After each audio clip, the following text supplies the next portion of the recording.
मित्रांनो, सर्वांना सप्रेम जय जाऊ. मी आपला मित्र सहकारी संतोष शिंदे. छत्रपतींच्या महाराष्ट्रामध्ये आपण सर्वजण आपल्या आपल्या परीनं वेगळ्या वेगळ्या क्षेत्रात काम करत असतो. महाराष्ट्र सरकारचे आज मंत्रिमंडळाची बैठक होती आणि सरकारमधली लोक ज्या पद्धतीनं वाद लावतायत, मग ते आरक्षणाच्या संदर्भात असेल, एकमेकांकडे ओढण्याच्या संदर्भात असेल किंवा कुठल्याही, मला असं वाटलं की याच्यावर चर्चा केली पाहिजे. आणि आता एक ठरवलंय की आपण कुठल्याही विषयावर आता त्याला एक व्यवस्थित स्पेशल फ्रेमच असावी असं काही नाही, चर्चा केली पाहिजे आणि संवाद साधला पाहिजे.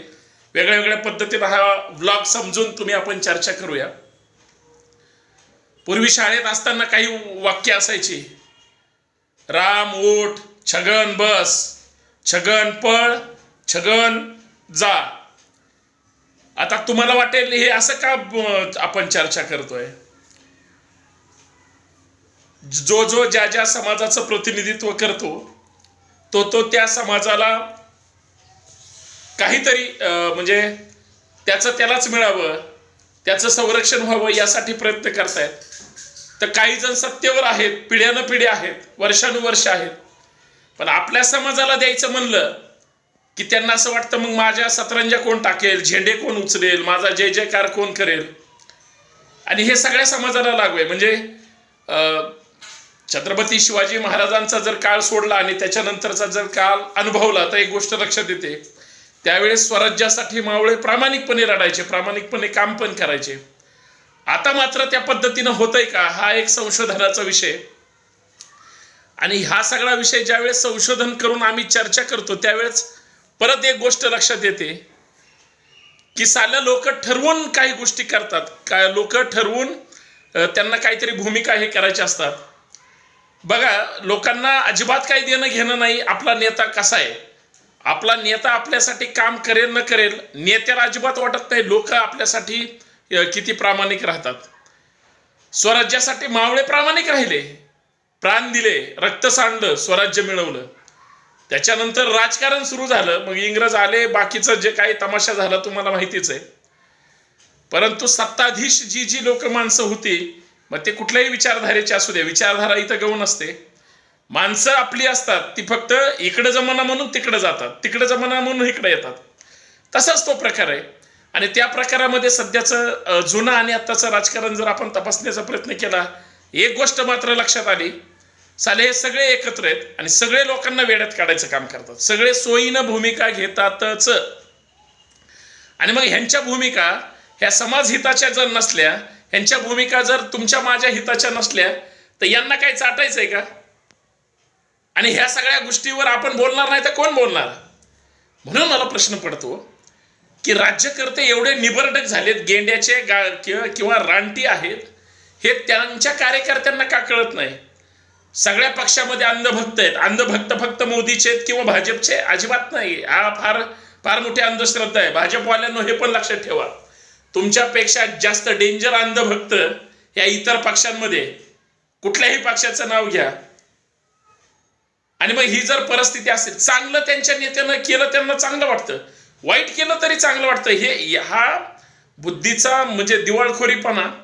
आज मंत्रिमंडळाची बैठक होती, सगळे जणांनी बातम्या लावल्या. म्हणजे मी टीव्ही समोरच आहे की असं होणार, तसं होणार, हे बोलणार, ते बोलणार, या पद्धतीनं बोलणार. अरे बाबा, तुम्ही बातम्या लावून तुम्ही पुढे सोडल्या, तिथं ते नेते एकमेकाच्या आता काय म्हणजे मानगुटीवर बसून काय करणार आहेत का. सगळ्या पैशासाठी एकत्र आलेत, सगळे ईडी सीबीआयला घाबरून त्या ठिकाणी एकत्र आलेत. मला सांगा, जे राष्ट्रवादीचे लोक भाजप सोबत गेले, 2-4 लोकांच्या मागे ईड्या होत्या का नाही, आता ते का बोलत नाहीत. आता त्यांना तिथं शांत झोप लागते का. भुजबळ साहेब जामिनावर आहेत, अनिल देशमुख साहेब जामिनावर आहेत, हसन मुश्रीफ साहेबांना पहाट मिस कॉल यायचा, चहालाच यायचे ते सगळे ईडीवाले. त्या सोमय्यांनी यांची झोप उडवली होती, आता एकदम बिनघोर आहेत.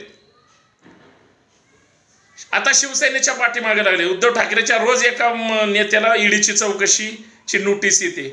बघा, ते ईडीवाले सुद्धा माणसं आहेत का जनावर आहेत माहित नाही. अगोदर ज्यांच्या मागे ह्यांच्या नोटीसा होत्या त्यांना काहीच बोलत नाहीत. आता मंत्रिमंडळात कोण विरोधात चर्चा करणार, कोण ताकदीनं चर्चा करणार, कोण भांडण्याचा प्रयत्न करणार, दम तरी आहे का?